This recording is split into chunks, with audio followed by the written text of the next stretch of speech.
You think you can just walk in here and pull a stunt like that? Do you have any idea who you're dealing with? I didn't mean... Don't you dare lie to me! You crossed the line and you're gonna pay for it! That's enough. Stay out of this. Please, I didn't do anything. Step back, ma'am. This hotel is for guests only. The words sliced through the air, cold and dismissive. Amara froze, her suitcase at her side, her reflection glimmering beneath the golden lobby lights. Guests stared, whispers rising like smoke. The irony burned. She was being denied a room in the hotel she built. The same walls that bore her name now echoed with humiliation. But this wasn't where her story ended. Minutes later, the doors would open again, and Power would walk in wearing her last name. This is the story of the woman they tried to erase. Welcome, story lovers. Where are you watching from? Hit the like button and drop your city name in the comments so we can see how far our story travels. It was the kind of morning that made everything feel possible. The sun poured through the tall glass windows of the Monroe Grand, a five-star hotel known for its elegance and prestige. Guests in crisp suits and designer dresses filled the marble lobby, their voices blending with the soft hum of jazz playing in the background. To anyone watching, it was just another day at one of the city's most luxurious destinations. But for Amara Monroe, this hotel wasn't just a place, it was her legacy.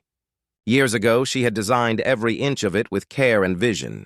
From the chandelier that shimmered like falling stars to the custom art on the walls that celebrated African culture and excellence, everything carried a piece of her heart. She had built it from the ground up with her husband, a self-made billionaire whose empire had started from one small property and a big dream.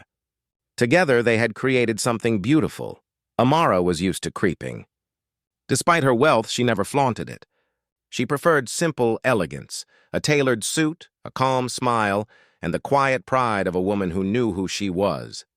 Today, she had arrived early, planning to check into the hotel under her maiden name to review operations anonymously. It was something she often did, a way to stay connected to the reality behind the polished image. But as she approached the front desk, something shifted. The receptionist's eyes flicked up, then down again, scanning her with that look, the kind that said, "You don't belong here." The smiles offered to other guests vanished the moment she stepped forward. Whispered laughter from behind the counter followed, soft but sharp. Amara straightened her posture, calm but watchful. She had been here before, not in this lobby, but in this moment. That subtle, cold resistance that told her the color of her skin spoke louder than her name ever could. She didn't know it yet. But this ordinary morning was about to expose more than prejudice. It would reveal what power, dignity, and truth really looked like when tested. The lobby gleamed in the golden morning light, yet for Amara it suddenly felt cold. She placed her sleek leather bag on the counter, waiting for acknowledgement that never came. The receptionist, young blonde name tag reading Lily, continued typing, her painted nails clicking with deliberate slowness. Seconds stretched into awkward silence. Finally, without looking up, Lily asked flatly, "Can I help you?" Amara offered a polite smile. "Yes, I have a reservation under Monroe. Amara Monroe." The receptionist's eyes flicked up, then narrowed. "Are you sure? We don't usually take walk-ins without credit checks. I'm not a walk-in," Amara said softly, keeping her composure. "It's a booked suite." Another clerk, a man in a navy vest, joined in with a smirk. "Ma'am, this hotel has certain standards. Maybe you meant to book somewhere else down the street." The tone was sugar-coated, but the insult was clear. Around them, a few guests turned to watch, whispering, curious. Amara calmly pulled out her ID and a platinum card. "Here's my confirmation," Lily's lips curled. "This card looks new, and I'm afraid our system doesn't show any Monroe listed." She turned the screen just enough for Amara to glimpse, an empty search bar. Amara recognized the tactic. She'd dealt with it before, denial masked as procedure. Still, she stayed poised. "Could you please check again?" But Lily leaned closer, lowering her voice. "Ma'am, please don't make a scene. We have to protect our guests from misunderstandings." The words landed like ice. Protect our guests from her. A security guard, tall and imposing, appeared by the elevator. "Is there a problem here?" he asked, eyes fixed on Amara. Lily folded her arms. "This woman's claiming to have a booking she doesn't. Guests began murmuring. Some recorded discreetly on their phones. Amara felt every gaze like a weight pressing down on her dignity. She stood alone at the counter of her own hotel, unrecognized, disrespected, erased. The security guard stepped closer. "I'm going to have to ask you to leave, ma'am." Amara inhaled slowly. Her instinct screamed to defend herself, to shout her name and remind them who owned this place. But she didn't, not yet. Her strength was in patience, in control. She glanced toward the glass doors, waiting. Outside, a black car pulled up. The chauffeur opened the door with practiced precision. A tall man stepped out, broad-shouldered, tailored suit, presence like gravity. Elias Monroe, her husband. Billionaire, philanthropist, and the silent storm behind the empire they'd built together. Lily's smile returned instantly.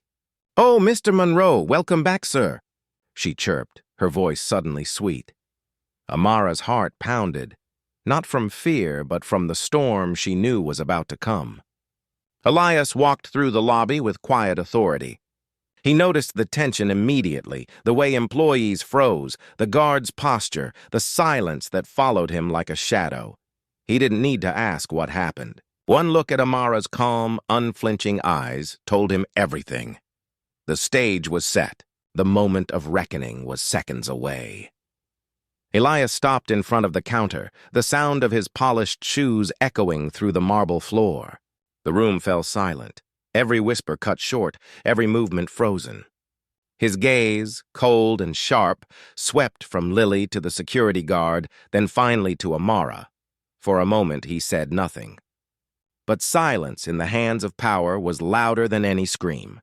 He turned to his wife, his expression softening just enough to acknowledge her. "How long?"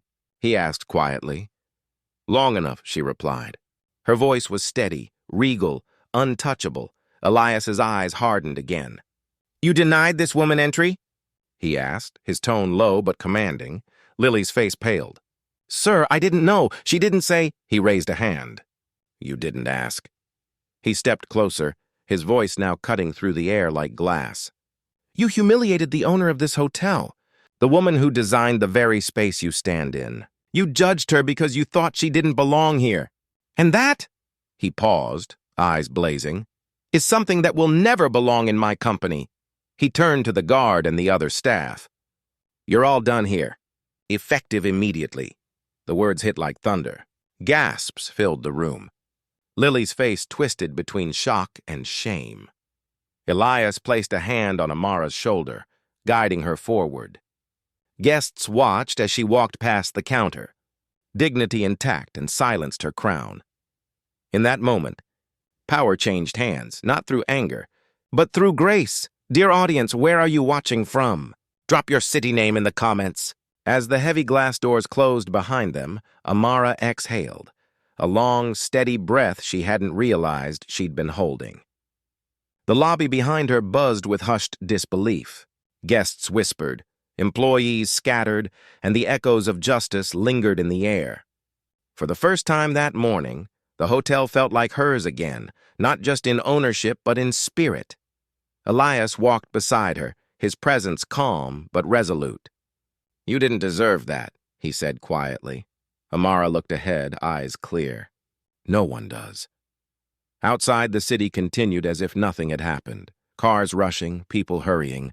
But for those who had witnessed what unfolded inside, something had shifted. They had seen how easily dignity could be dismissed, how swiftly power could strip a person of worth based on the color of their skin. And they had also seen what it looked like when that power was confronted with truth. Later that week, a statement went public. The Monroe Group announced a zero-tolerance policy for discrimination across all its properties. Diversity training programs were implemented, leadership restructured, and the story, her story, spread across social media. But Amara didn't care for headlines.